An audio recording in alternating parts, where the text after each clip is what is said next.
Welcome back to the channel. My name is Steven. I'm a pharmacist and I own 52 units of real estate. So today I want to talk about the reality of owning 52 units of real estate, right? And then what I kind of deal with on a day-to-day basis and kind of some of the expenses that I had because I like to be fully transparent on my channel, right? So yesterday I had three things hit me or slap me in the face. And unfortunately, this is very common in being a landlord and very common when you own enough real estate. So, in my 20 unit apartment complex, it's summertime, right? It gets really hot. People start using the AC. So, what breaks? The HVAC starts to break. So, in one of my units, in unit number 7, the HVAC system stopped working. They sent out the HVAC technician to assess it. They tried to clean it, try to salvage it, try to fix it. It was an older model and just said, you know what? It's busted. We have to replace this. So now it's going to cost me $2,000 to fix, right? And to keep in context, the rent for this apartment complex at market rent, it's $500. So just out the door this month, assuming I have more expenses, I just lost my $2,000 a month in cash flow from this property, right? It was wiped out by one expense. And this is the reality of owning real estate is, you know, oftentimes you have cash flow, right? I cash flow $2,000 a month, but it's just being saved to cover expenses like this, right? Um, so I made $2,000 a month in cash flow, but I was wiped out this month by this $2,000 HVAC repair, right? Potentially. So that's one thing that slapped me. Another thing that hit me was in my Huntsville, Alabama property. After about a year, the tenant is moving out. So now my property is probably vacant for about 1 to 2 months. Trying to touch it up. Now the tenant's out. I got to repair it, do some repairs, clean it up, re-rent it. So now I have to cover the mortgage on the property, right? So, I think my total all-in cost is maybe about $1,000 for this property. Um, but now, when it gets leased out, they're going to take a little bit of their leasing out fee to clean it up. So now I have to kind of allocate some of my other cash from my other properties into this property, right? So that might take 1 to 2 months, maybe 3 months. I'll keep you guys posted, right?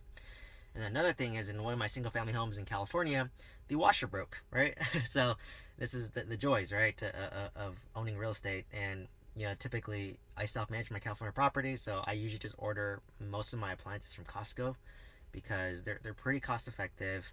They have good warranty for like I think 2-3 years. So if issues happen, you just call up Costco and get directed over to the warranty, and they just take care of it, right? So this is what I mean by yes, like on some months I will cash flow like $10,000 a month, but realistically it's being saved towards an expense. So to me, I view kind of cash flow as something that it's just playing defense, right? Like to me, the cash flow, I don't live off that cash flow. That's why I work a W-2 because that cash flow is just being saved for a major capex repair amongst my 52 units, right? So yes, the money just goes into an account and I don't touch it for my own personal living expense. It's just there for a rainy day in case I need a new roof, in case I need this, right? So honestly, that's why I still work, because if I lived off the cash flow of 52 units, then I'd be a little stressed out, right? However, with real estate, what made me the most wealth in real estate is appreciation, whether it's market appreciation, like for my single family homes in California, had very great market appreciation because interest rates were lower, and during COVID and things went up by crazy, right? So for context, I bought my first house in 2017 for $800K. Now it's worth about 1.4 million. So that's $600,000 of appreciation over like 7 years, right? And that's not factoring the principal pay down and all that. So I've done well with natural market appreciation, which you can chalk it up to luck, right? Like who'd have known? I didn't know I bought in 2017 it'd go up that much to present day. For my apartments, that's forced appreciation because I came in there, I renovated a bunch of the units, spent $10,000 per door, and I was able to raise the rents to market rents, and that ended up being about $350 more per door, and the average rent there was $350. And after spending about $10,000 of renovation, I was able to raise the rents to market rent of $700, and my property's been consistently 90% occupied, so 24 out of 26. And because I doubled the net operating income on the property, I doubled the value, right? So I was all in for $800,000. and I doubled my NOI, so the property's worth 1.6 million. So that's $800,000 of appreciation that I've done, right? So, um, I've built up a lot of appreciation on real estate, and that's why they say asset rich, cash poor, right? So unfortunately, with real estate, it's a great way to build up cash, but the problem is, if you want to access that cash, you're gonna have to sell properties, right? So that's what I'm gonna have to do that, and I think that was my plan, um, long term, anyways. Was once I start building up a lot of equity and appreciation through real estate, which I have about like $4 million, I think 4 or 5 million or $5 million in real estate equity, $1 million in my stock portfolio, and now if I want to step away from my W 2 and not have this active source of income or consider scaling down to part time, I'm gonna have to take some chips off the table, right? Like I'm gonna have to sell maybe my first single family home I bought, which has $800,000 of equity, and at that point, sell it. Pay some capital gains tax of 10 to 20%, depending on the bracket, probably closer to 20, and then whatever is left over, I'm gonna take that and dump it at my mortgage, right? Which is I have about 850K mortgage. So let's just say I get 650 from that property. So I still have a $200,000 loan, and then maybe my fiance, I'll chip in 650. My fiance, future wife, will maybe put in 200, and then we'll own a primary residence free and clear. So now I'm not obligated to a $5,500 a month mortgage, right? Because that's guaranteed to save me $5,500 a month, right? Real estate income, it's fickle month by month, right? Like one month, great, I made $14,000 in positive cash flow, but the next month I have a couple of repairs, maybe I only made like 4,000, right? So like it's not as guaranteed versus if I pay up my primary residence and my mortgage, that's guaranteed me saving $5,500 a month, which is basically a pharmacist paycheck.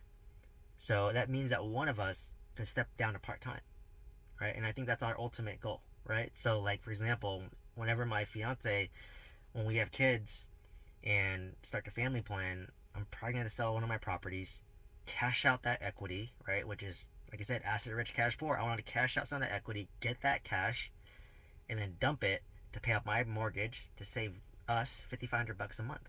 And I kind of did the math. If you $5,500 a month times 12, I think that's closer to like maybe 75K. That's after tax dollars. But if you factor in like our tax bracket, that's almost like $100,000 gross W-2 income salary if you factor in taxes. So that means that one of us can go down to part time, right?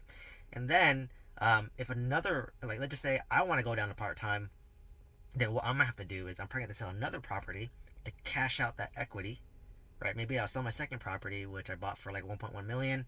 Maybe it's worth 1.5 million. Take that $400,000 of equity, and then I could just keep it as cash or dump it in some index funds, or or I just can cash out some of my index fund portfolio and then have a bigger reserve so that I can step away from my W-2 to go to part time. Right? So that's the optionality of real estate, right? Like the reality of real estate is you build most of the wealth through appreciation. So appreciation is like playing offense, right? Whether it's market appreciation or forced appreciation. The cash flow is like playing defense. The cash flow is there so that you can own your real estate as long as possible, right? To me, I view the cash flow as a means to just sustain my portfolio, right? I want my real estate to self-sustain itself, right? So like if, for example, my Huntsville, Alabama property is vacant, the other properties in the portfolio will cover that, right? If I have an expense, a HVAC expense of 2K, the other cash flow will cover that, right? So that's how I kind of want it to be, so that ultimately the real estate portfolio takes care of itself. I don't have to put any extra money into my portfolio, which I haven't, and maybe over time it'll save up enough for me to have a down payment for another property, right? Or like I said, if I want to strive towards retirement, I need to cash out one of those properties, right? Smash the piggy bank, take that money, and then pay off my primary residence. If I'm ready to buy another apartment complex, maybe I'll sell another single family home, 1031 that to buy another apartment complex, right?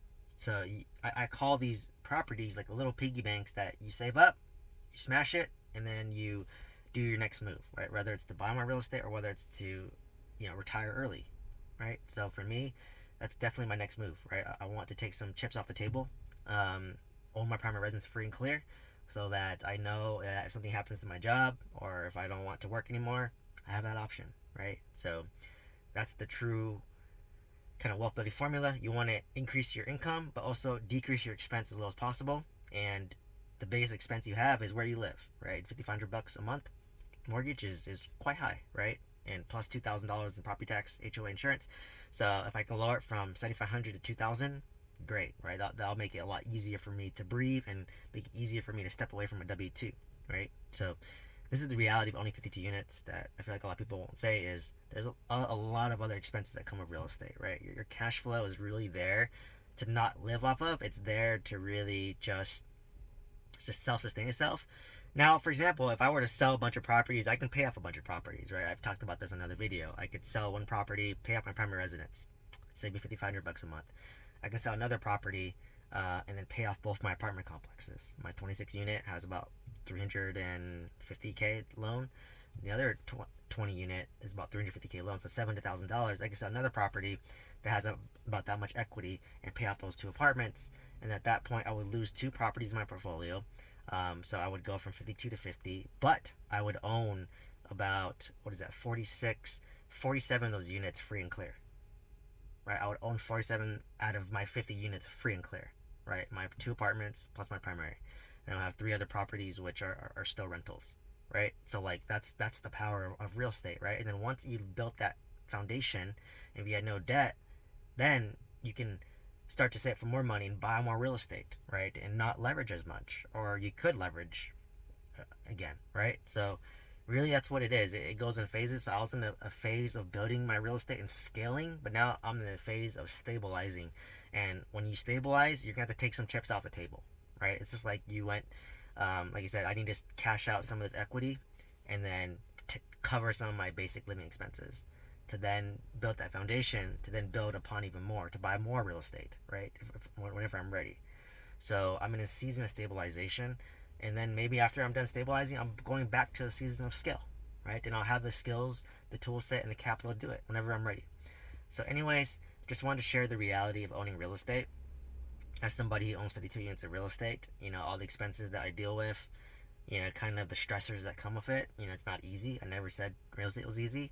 And you make most of your money through appreciation, and the cash flow is just to sustain your portfolio, right? And then if you have a little extra, great, but don't count on it to live off it, because one month it could be great, one month it could be bad, depending on what repairs you have or issues you have that month. So anyways, if you're looking to buy your first multifamily property with some guidance, check out the mentorship program and the coaching program link below. Otherwise, let me know any questions. Let me know what nuggets you found out of this video. And please like, comment, subscribe, and share this video so somebody can find value. Thank you so much.